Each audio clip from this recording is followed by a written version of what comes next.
Bismillahirrahmanirrahim. My dear students, I am Shehzad Waheed and I am going to start new chapter of biology, that is chapter number 2.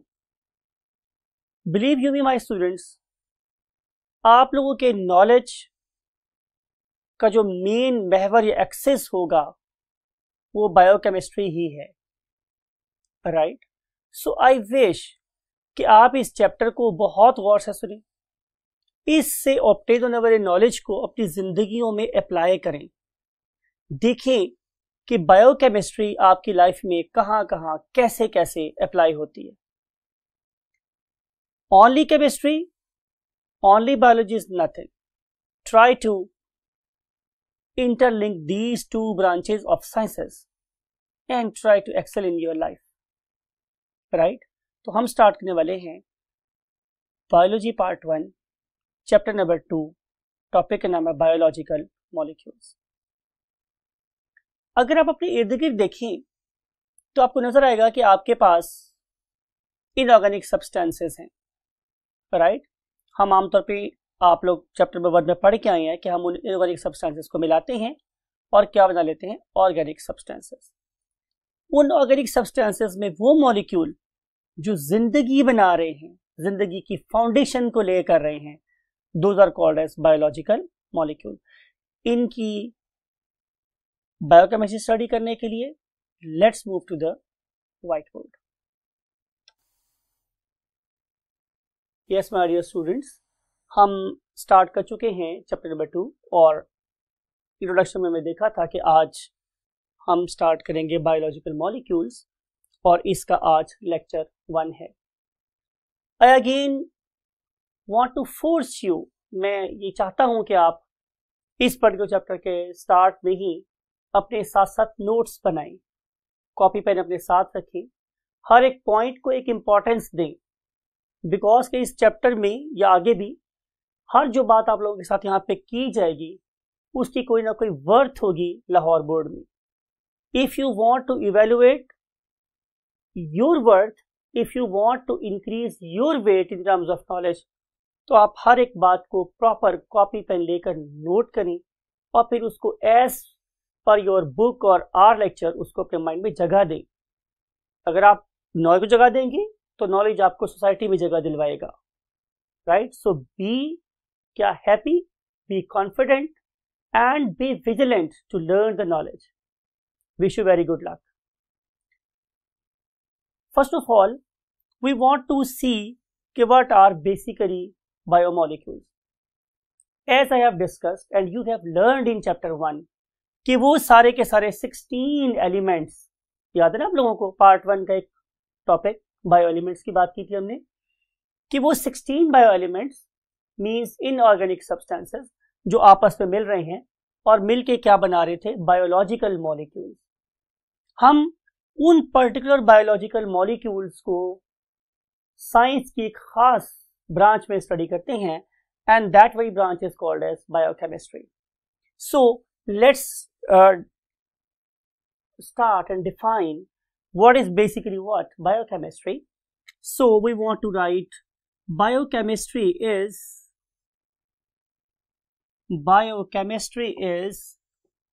branch of biology or science that deals with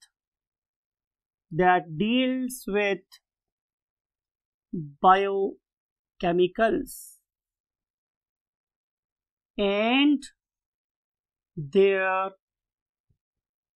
associated reactions।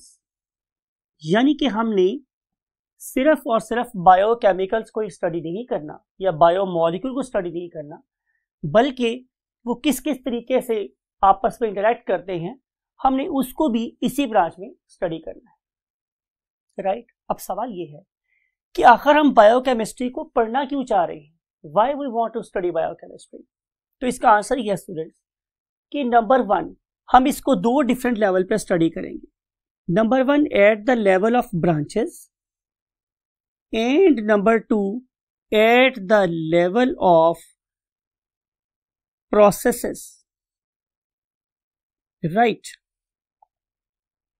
Mean to say, if you want to study an organism in different aspects, for example, if we want to understand what anatomy, हमने discuss किया था anatomy, yes, internal structure study करना चाह रहा हूं मैं.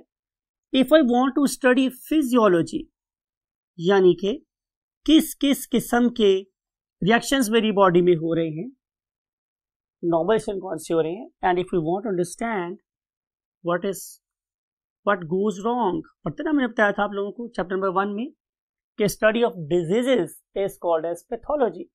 If I want to understand the normal function, I must know the biochemistry. If I want to understand the pathology, I must know the biochemistry. That what went wrong,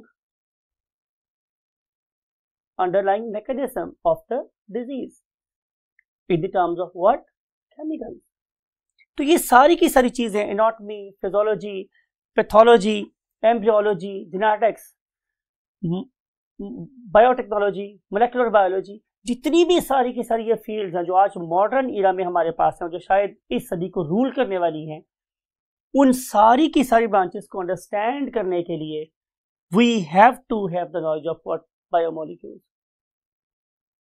लेकिन क्या ये वाली जो हमारे पास ब्रांचेस हैं ये हमें कुछ और अंडरस्टैंड करने में भी हेल्प कर सकती हैं? तो answer is yes. The processes, life processes, for example photosynthesis. अगर मैं प्लांट्स के रेफरेंस से बात शुरू करूं तो जितनी भी फोटोसिंथेटिक एक्टिविटी है, it is a biochemical process. अगर दुनिया में ये वाला प्रोसेस रुक जाए तो बिलीव मी, जिंदगी का पहिया ही रुक जाए. If you want to know the processes of photosynthesis, reactions of photosynthesis, you should have a very strong and firm knowledge of what biochemistry. Then if we want to study digestion, right? If we want to study what? Respiration. If we want to study excretion,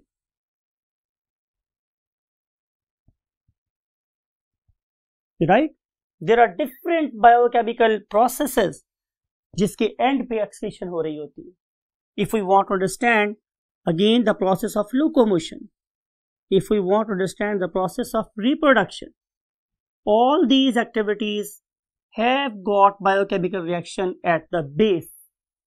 So to know all the processes or mechanisms of life, we must know biochemistry. In the absence of biochemistry, we cannot understand photosynthesis, digestion, respiration, excretion, and blah blah blah. आखिर ये सारा कुछ life के साथ associated क्यों है?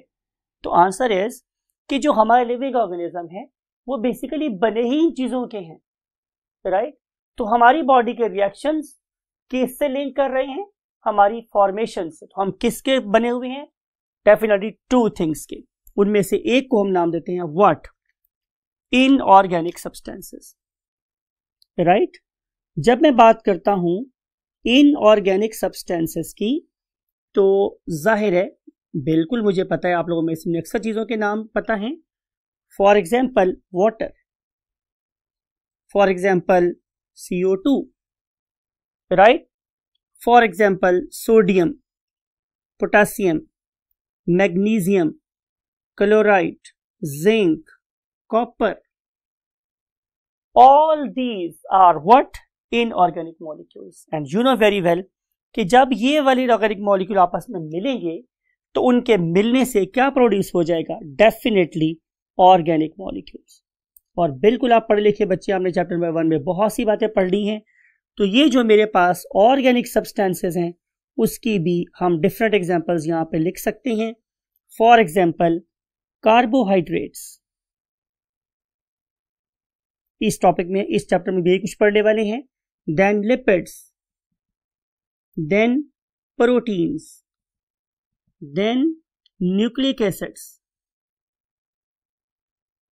These are complex molecules and they always develop from simple inorganic substances. Students, आप लोगों की बुक में पहले ही पेज के ऊपर एक टेबल प्रेजेंट है, राइट। उस टेबल में आपको यही इंफॉर्म किया गया है कि आप लोगों की बॉडी में कौन सी चीज कितने कितने परसेंट प्रेजेंट है।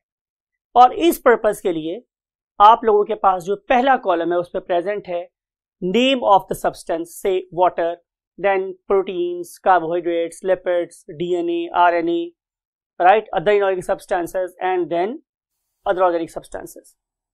तो इन आप लोगों ने इसको इसी तरतीब से याद करना है, बिकॉज कई इस टेबल में से भी हम आपसे कोई भी वैल्यू पूछ सकते हैं। अगर आप सेकंड कॉलम को देख रहे हैं तो उसमें आप लोगों के पास बैक्टीरिया की बॉडी में से कंपोनेंट्स को डिस्क्राइब किया गया है। फॉर एग्जांपल बैक्टीरिया की बॉडी में वाटर कितना है 70% और प्रोटीन्स कितनी है 15%, राइट, कार्बोहाइड्रेट कितने हैं 3%, आरएनए कितना है, डीएनए कितना है 1%। और अगर आप इसको कंपेयर करो किसके साथ, डेफिनेटली किसी मैमल की बॉडी के साथ या अपनी बॉडी के साथ, तो यू कैन फाइंड कि ऑलमोस्ट जो कॉन्सेंट्रेशन है वाटर की दोनों सेल्स में बराबर है 70%।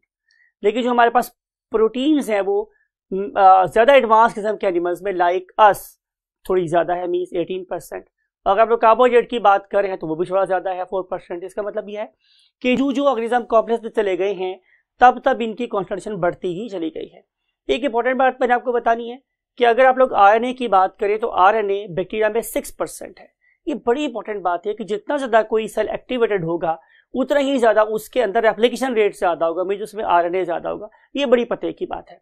जरा बात को फिर गौर से सुनिए। अगर आप बैक्टीरिया की बॉडी में आरएनए देखें तो वो क्या है 6%, और अगर उसकी निस्बत आप सिर्फ अपनी बॉडी में देखें तो ये क्या है जस्ट 1.1%। इसका मतलब ये है कि बैक्टीरिया की बॉडी में रेप्लिकेशन ज़्यादा तेज़ है एज कम्पेयर टू हमारी बॉडी के। तो ये कुछ ऐसी बातें हैं जो आप लोगों ने बिल्कुल तरीके से याद करनी है। ये टेबल यू कैन सी कि हमने ये टेबल आप लोगों के लिए यहाँ बनवाया भी है और इस टेबल में आप इन सारी वैल्यूज को कंपेयर भी कर सकते हैं, right. So learn this table by heart, it is very very important. Every line can give you one very vital mark, right.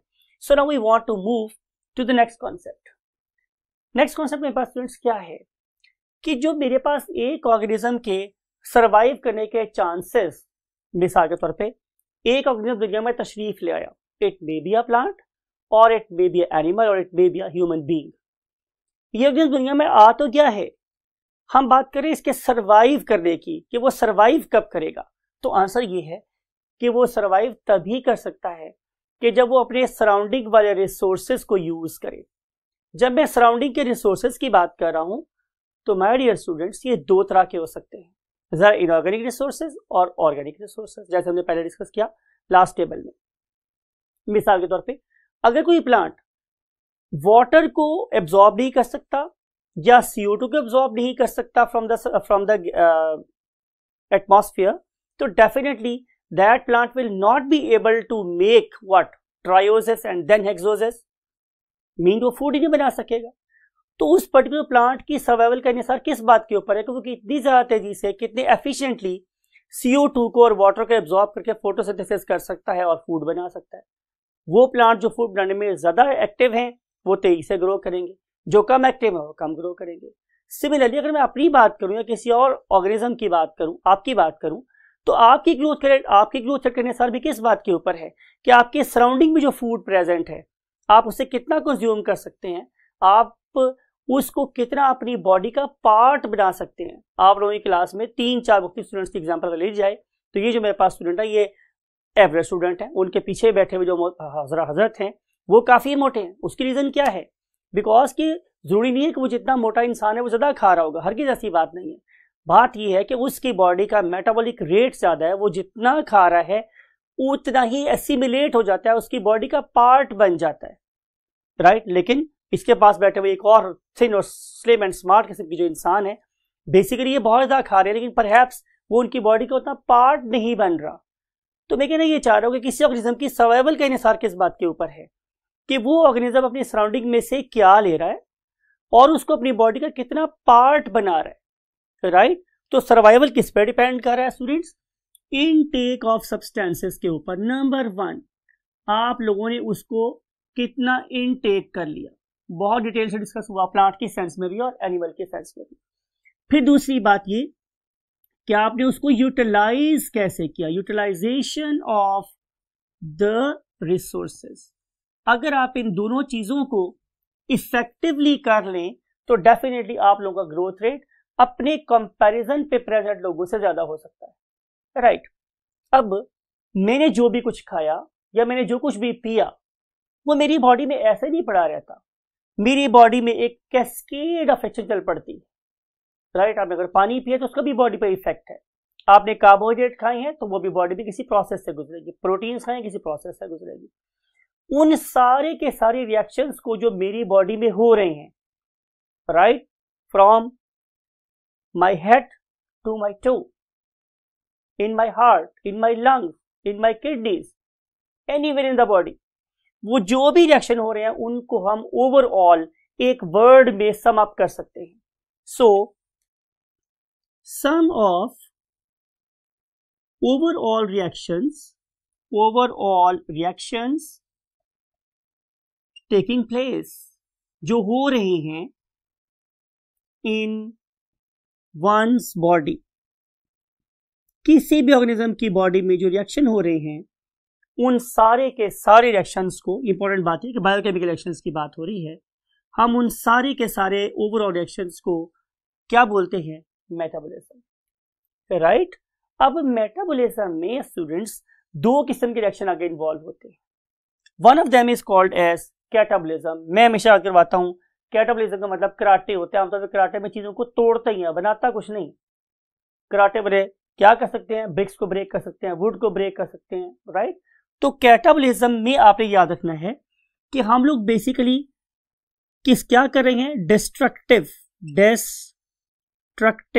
तोड़ने फोड़ने वाला मेटाबॉलिज्म कर रहे हैं। तो क्या तोड़ना फोड़ना किसी भी चीज को बुरी बात नहीं है? तो answer is in the terms of biochemistry हरगिज नहीं। फॉर एग्जाम्पल मैं मिसाल देता हूं, आप लोगों ने एक अदद क्या खा लिया, ब्रेड खा ली फॉर एग्जाम्पल। ये ब्रेड आप लोगों की चपाती भी हो सकती है। आपने चपाती का यू नो वेरी वेल कि इस पर्टिकुलर चपाती में क्या होता है, स्टार्च, राइट। तो ये स्टार्च तो मेरे लिए बिल्कुल बेकार है, बिकॉज इतना बड़ा मॉलिक्यूल है कि ये मेरे ब्लड में शामिल ही नहीं हो सकता। अगर मैं इस पर्टिकुलर मॉलिक्यूल को बॉडी में शामिल करना चाहता हूं तो I have to break it into the simple units.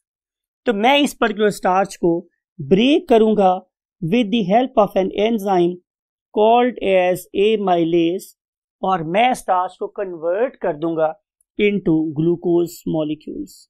अब ये मेरे पास n नंबर ऑफ मींस लातादाद नंबर ऑफ ग्लूकोज मॉलिक्यूल बन गए।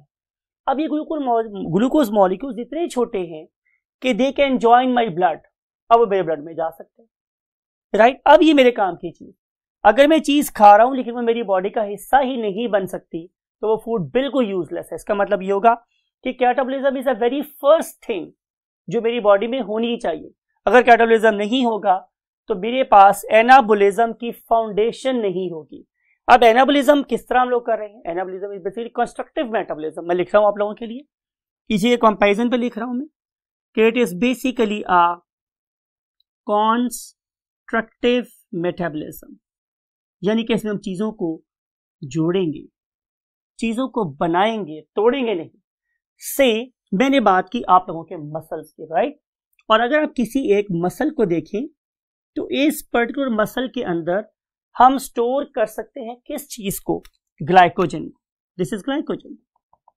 ग्लाइकोजन हमारे मसल में और लिवर में स्टोर हो जाता है। लेकिन अगर मैं ग्लाइकोजन को स्टोर करवाना चाहता हूं तो मुझे पहले ग्लाइकोजन को बनाना पड़ेगा। अब ये मेरे पास एक ग्लूकोज का मॉलिक्यूल है, दूसरा ग्लूकोज का मॉलिक्यूल, तीसरा, चौथा, पांचवा, और ये चलते चलते चलते चलते nth नंबर तक पहुंच गया। अगर मैं इस तरह से ग्लूकोज मॉलिक्यूल को आपस में जोड़ता जाऊं और मैं एक मेमथ बहुत बड़ा स्ट्रक्चर बना लूं तो इस बहुत बड़े स्ट्रक्चर को मैं क्या बोलूंगा, ग्लाइकोजन। तो फिर मैं इस ग्लाइकोजन को अपने मसल में स्टोर कर सकता हूं as a source of energy. तो बात ये हुई स्टूडेंट्स कि अगर मेरे पास ग्लूकोज ही ना होता तो मैं ग्लाइकोजन कैसे बनाता।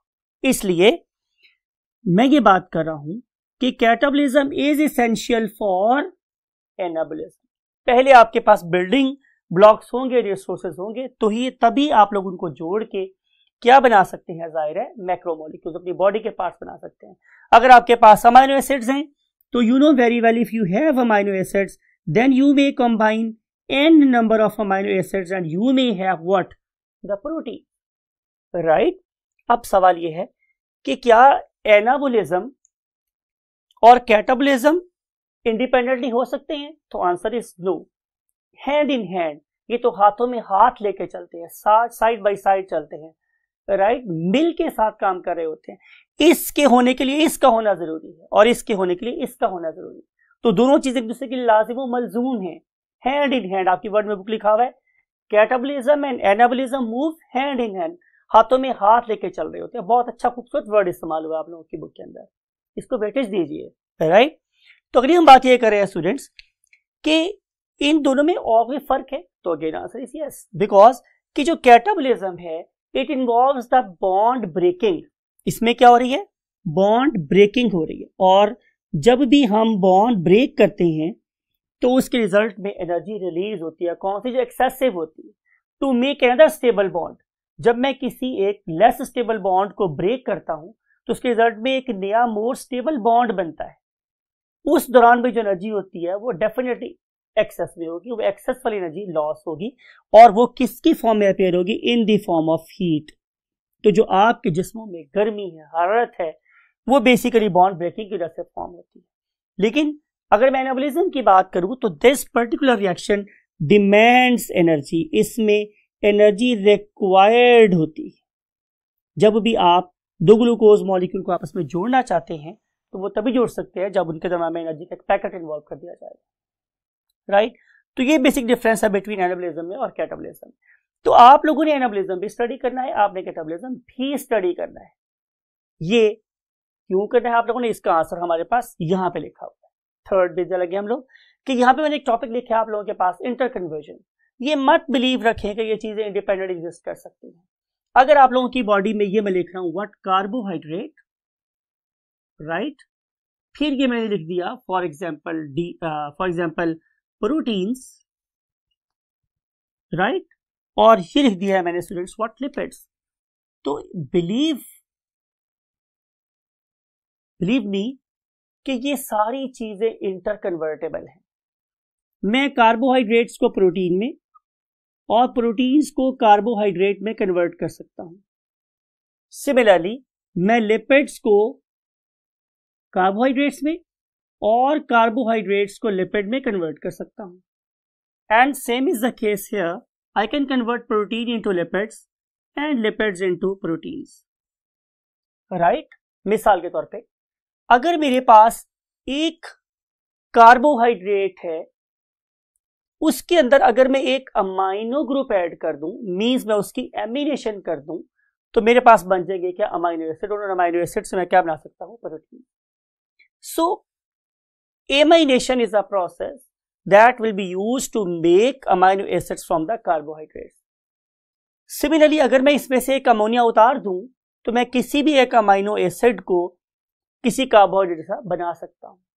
तो ये सारे आपस में इंटरकन्वर्टेबल हैं। तो नॉट ओनली आप लोगों को ये कॉन्सेप्ट मन में रखना है, बल्कि आप लोगों को इन सारे रिएक्शंस को भी अंडरस्टैंड करना है। पर्टिकुलरली हमारे यहाँ एक टॉपिक उसका नाम है बायोएनर्जेटिक्स, उसमें बड़ी डिटेल के साथ आप लोगों के साथ फोटोसिंथेसिस और रेस्पिरेशन के प्रोसेसेस और अंडरस्टैंड करेंगे। Again take very good care of yourself till next lecture. अल्लाह हाफिज।